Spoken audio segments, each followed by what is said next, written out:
start those studies about 40 years ago, I began to look at creative people, first artists, then scientists, and so forth, trying to understand what made them feel that it was worth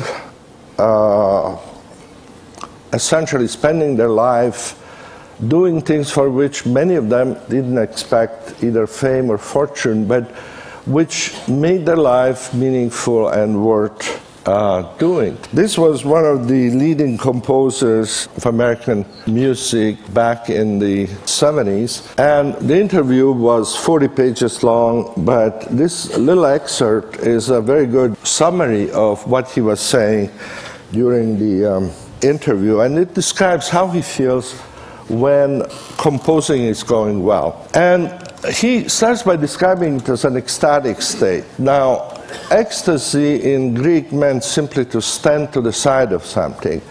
And then it became essentially an analogy for a mental state where you feel that you are not doing your ordinary everyday routines. So ecstasy is essentially a stepping into an alternative reality. And it's interesting if you think about it, how when we think about the civilizations that we look up to as having been pinnacles of human achievement, whether it's China, Greece, Hindu civilization, or the Mayas, or Egyptians, what we know about them is really about their ecstasies, not about their everyday life. We know the temples they built so where people could come to experience a different reality. We know about the circuses, the arenas, sport arenas, the theaters. These are the remains of civilizations, and they are the places that people went to experience life in a more concentrated, more ordered form. Now, this man doesn't need to go to a place like this, which is also, this place, this arena, which is built like a Greek amphitheater, is a place for ecstasy also. We are participating in a reality which is different from that of everyday life that we're used to. But this man doesn't need to go to there. He needs just a piece of paper where he can put down little marks, and as he does that, he can imagine sounds that had not existed before in that particular combination. So once he gets to that point of beginning to create, like Jennifer did in her improvisation, a new reality, that is a moment of ecstasy. He enters that different reality. Now, he says also that this is so intense an experience that it feels almost as if it didn't exist. And that sounds like a kind of a romantic exaggeration, but actually our nervous system is incapable of processing more than about 110 bits of information per second. And in order to hear me and understand what I'm saying, you need to process about 60 bits per second. That's why you can't hear more than two people. You can't understand more than two people talking to you. Well, when you are really involved in this completely engaging process of creating something new, as this man does, he doesn't have enough attention left over to monitor how his body feels or his problems at home. He can't feel even that he's hungry or tired. His body disappears, his identity disappears from his consciousness, because he doesn't have enough attention, like none of us do, to really do well something that requires a lot of concentration and at the same time to feel that he exists. So existence temporarily suspended. And he says that his hand seems to be moving by itself. Now, I could look at my hand for 2 weeks and I wouldn't feel any awe or wonder because I can't compose.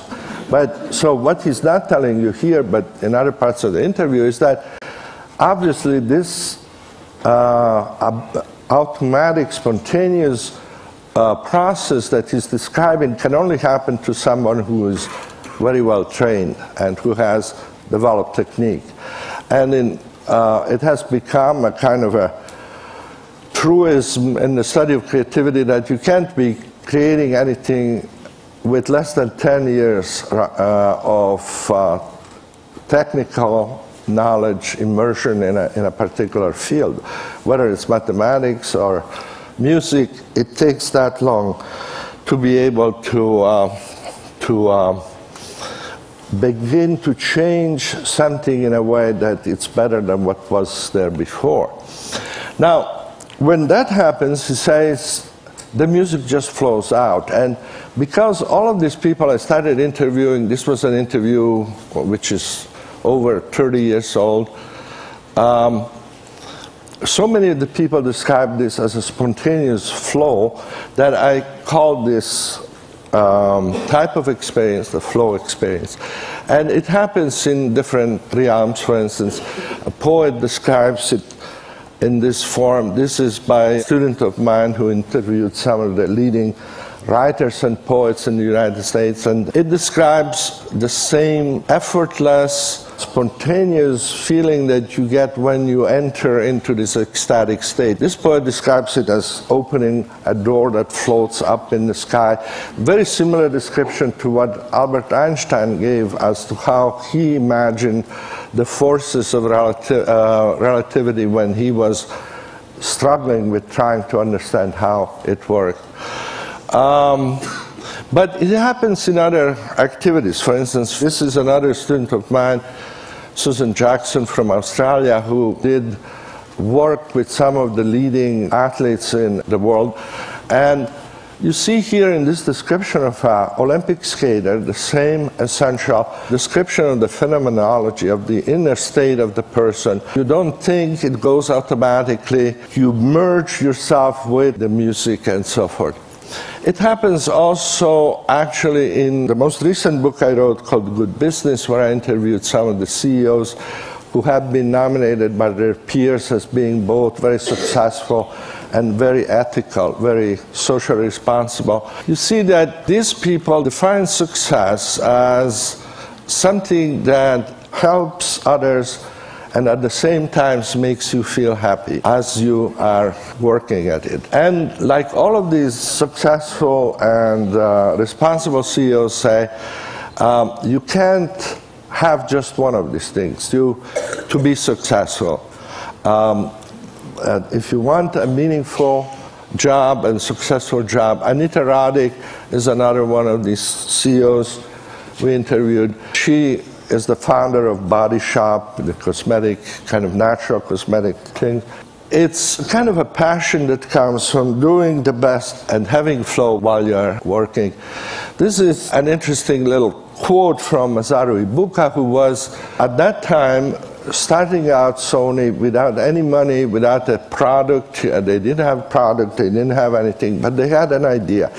And the idea he had was to establish a place of work where engineers can feel the joy of technological innovation, be aware of their mission to society, and work to their heart's content. I couldn't improve on this as a good example of how flow enters the workplace. Now, when we do studies, we have, with other colleagues around the world, done over 8,000 interviews of people, from Dominican monks to blind nuns to Himalayan climbers to Navajo shepherds who enjoy their work. And regardless of the culture, regardless of education or whatever, there are these 7 conditions that seem to be there when a person is in flow. There's this focus that once it becomes intense, leads to a sense of ecstasy, a sense of clarity. You know exactly what you want to do from one moment to the other. You get immediate feedback. You know that what you need to do is possible to do, even though difficult. and sense of time disappears, you forget yourself, you feel part of something larger. And once those conditions are present, what you're doing becomes worth doing for its own sake. In our studies, we represent the everyday life of people in this simple scheme, and we can measure this very precisely, actually, because we give people electronic pagers that go off 10 times a day, and whenever they go off, you say what you're doing, how you feel, where you are, what you're thinking about. And two things that we measure is the amount of challenge people experience at that moment and the amount of skills that they feel they have at that moment. So for each person, we can establish an average, which is the center of the diagram. That would be your mean level of challenge and skill, which will be different from that of anybody else. But you have a kind of a set point there, which would be in the middle.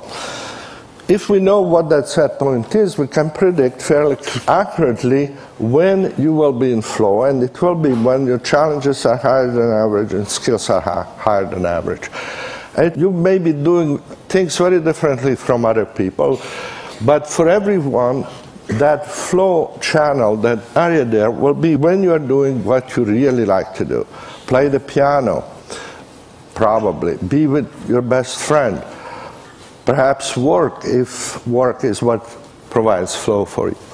And then the other areas become less and less positive. Arousal is still good because you are over challenged there. Your skills are not quite as high as they should be, but you can move into flow fairly easily by just developing a little more skill. So arousal is the area where most people learn from, because that's where they are pushed beyond their comfort zone, and that to enter, going back to flow, then they develop higher skills. Control is also a good place to be, because there you feel comfortable but not very excited. It's not very challenging anymore. And if you want to enter flow from control, you have to increase the challenges. So those two are ideal and complementary areas from which flow is easy to go into. The other combinations of challenge and skill become progressively less optimal. Relaxation is fine, you still feel okay. Boredom begins to be very aversive, and apathy becomes very negative. You don't feel that you're doing anything, you don't use your skills, there's no challenge. Unfortunately, a lot of people's experience is in apathy. The largest single